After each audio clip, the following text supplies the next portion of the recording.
Hello, welcome to focus. पिछले episode में हमने इस बात पर नजर डाली थी कि दिल्ली में पॉलिटिकल एयर बड़ी भारी हो रही है, गर्म हो रही है, सस्पिशियस हो रही है। लोग एक दूसरे से शक की निगाह से एक दूसरे को देखते हैं, जज करते हैं। एक चुप्पी सी, एक घबराहट का, डर का सा माहौल। पर यह तो जनरल बात हो गई, एक पॉलिटिकल स्पेक्ट्रम की आम बात हो गई है।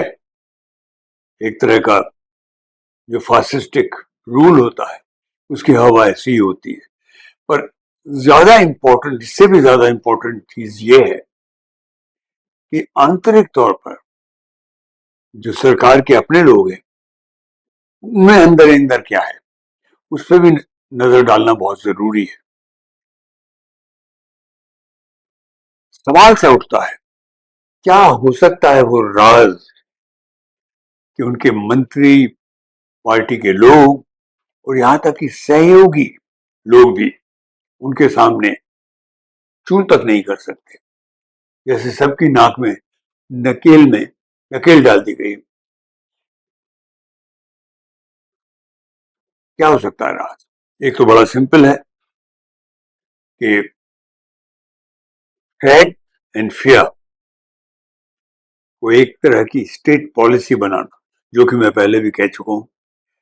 2 एपिसोड पहले मैंने ये बात कही है कि लोगों में एक डर का सा, आतंक का सा भाव रहना चाहिए, जिससे कि वो डरते रहते हैं पता नहीं किसके बारे में क्या हो जाए।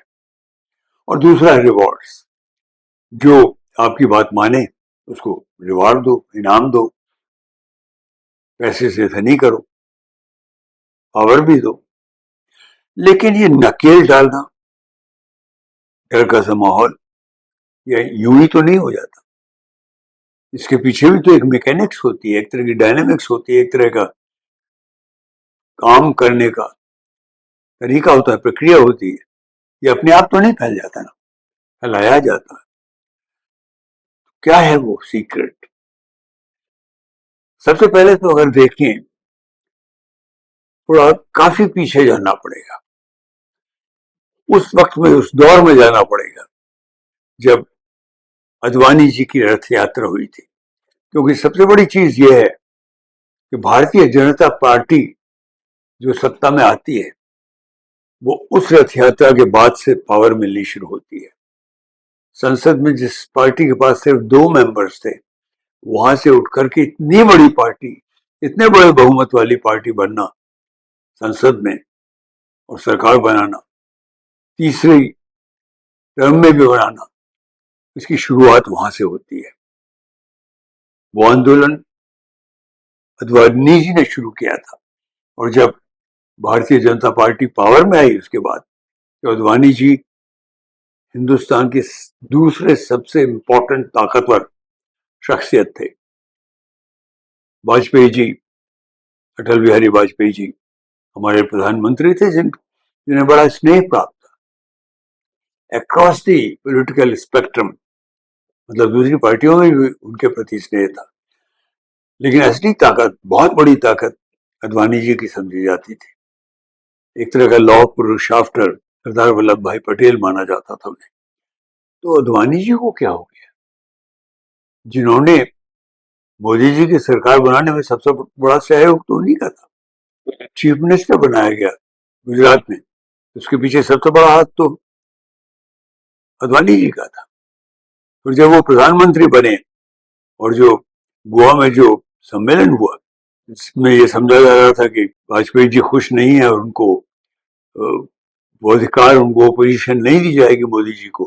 लेकिन अडवाणी जी ने प्रपोजल दिया, प्रपोज किया अरुण जेटली साहब के, लेट मरहूम अरुण जेटली साहब के कहने पर। और इनको जो संसदीय दल के लिए शुरू होनी थी लड़ाई, उसका उम्मीदवार बनाया गया मोदी जी को। वो तो अडवाणी जी ने बनाया। लेकिन जैसे ही सत्ता में मोदी जी आए, बड़ी नाटकीय चीजें हुई। ऑफ कोर्स पहला सीन तो वो था जब वो संसद में दाखिल हुए, अपना माथा टेका ड्योढ़ी पर, एक इमोशनल संकेत या मैसेज भेजने के लिए, संदेश भेजने के लिए। लेकिन अंदर पहली मीटिंग जो हुई संसदीय दल की वो तो इंटरेस्टिंग थी। कुछ आंसू लाने जैसी बातें भी हुई। अडवाणी जी के प्रति बहुत आदर का भाव भी बताया गया, क्योंकि अडवाणी जी का खुद का रूप जो था बिल्कुल बदला हुआ था। वो एक विनम्र झुके हुए इंसान जैसा था। और उसके बाद लगा के अडवाणी जी बहुत इंपॉर्टेंट पोजीशन में रहेंगे, लेकिन वो तो उस मंडल में भेज दिए गए जो सिर्फ समझा जाता है विचार करने के लिए होता है। पूरी तरह से पावर से आउट हो गए, ब्लैकआउट हो गया उनका। तो पहला सवाल तो वही होता है। वहां भी एक सवाल उठता है कि अडवाणी जी की जो रथ यात्रा थी उसमें उनके साथ हर वक्त पूरी रथ यात्रा में कौन था? Almost like the Sarathi, charioteer के तौर पे ऑलमोस्ट वो थे नरेंद्र मोदी। तो अडवाणी जी जब बीजेपी की सत्ता फिर से आई 2014 में, तो क्यों सिकुड़ के धीरे धीरे उनका फेड आउट हो गया? क्या वजह थी कि उन्होंने इतने बड़े ताकतवर आदमी नहीं हुए आसानी से सब छोड़ दिया? क्या कहीं कुछ किसी को पता था? कुछ ऐसी बातें पता थी? कौन था उनके साथ हर वक्त जब रथ यात्रा हो रही थी, उनकी छोटी छोटी चीजें को देखने वाला? और क्या पता क्या क्या रिकॉर्ड कर लेने वाला? सवाल तो उठता है, शंकाएं उठती हैं। क्या कहीं कुछ ऐसी चीजें समझ ली गई, निगाह में आ गई, या छिप कर रिकॉर्ड कर ली गई तो उनको बड़ी आसानी से चुप बिठा दिया गया? अब आते हैं आगे की बात। जब पहला मंत्रिमंडल बना मोदी जी का, क्या हुआ उसके बाद? दो मीटिंग है वही। एक मीटिंग पहली मंत्रिमंडल के लोगों से नहीं हुई। ये मीटिंग भारत सरकार की जो जो सिविल सर्विस उसके लोगों से हुई। उनमें जो सेक्रेटरीज और ज्वाइंट सेक्रेटरीज थे उनके साथ मीटिंग हुई पीएमओ में, प्रधानमंत्री जी ने ली। मंत्रियों के साथ नहीं, जो कि बॉसेस थे उनके साथ नहीं, जो काम करने वाले थे, जो एग्जीक्यूटिव थे और सीनियर एग्जीक्यूटिव थे, सेक्रेटरीज एंड ज्वाइंट सेक्रेटरीज, उनके साथ हुई। क्या संदेश भेजा गया समझा जाता है, और ये स्पेकुलेशन तब चला था, उसको याद करना बहुत आवश्यक है। उनको ये संदेश बड़ा क्लियर दिया गया कि आप आदेश पीएमओ से लेंगे, अपने मंत्रियों से नहीं। जो पीएमओ कहेगा वही आप करेंगे, जो आपके मंत्री कहेंगे वो नहीं। ये पूरी ताकत उनको तब दे दी गई। दूसरे एक जिम्मेदारी दी गई कि आप, और ये स्पेकुलेशन कह सकते हैं आप, पर ये बात बहुत फैली थी कि आप मंत्री गण जो आपके हैं उनके बारे में हर चीज आप यहाँ पीएमओ को उसके प्रति इन्फॉर्म रखेंगे, बता के रखेंगे क्या हो रहा है। एक तरह की जासूसी। और जब जासूसी की बात कही तो एक जो बहुत ही इंपॉर्टेंट अपॉइंटमेंट हुआ उन दिनों मंत्रिमंडल के अलावा, वो हुआ आंतरिक सुरक्षा के इंचार्ज के बारे में। The chief of the internal security कौन? Shri Ajit Doval, the chief detective of the government of India, मुख्यतम सर्वोच्च जासूस भारत सरकार के, इस पर निगाह रखने के लिए, बाहर के लिए भी। पर जब इंटरनल सिक्योरिटी आती है तो निगाह रखने के लिए एक और जो बात समझा जाता है कही गई कि जितने भी मंत्रीगण हैं, जो अंदर के लोग हैं काम करने वाले, इंक्लूडिंग दी एग्जीक्यूटिव, सबकी फाइलें खुलेंगी, सबकी फाइलों को जिंदा रखा जाएगा, अपडेट करते रहना जाएगा। एक तरह की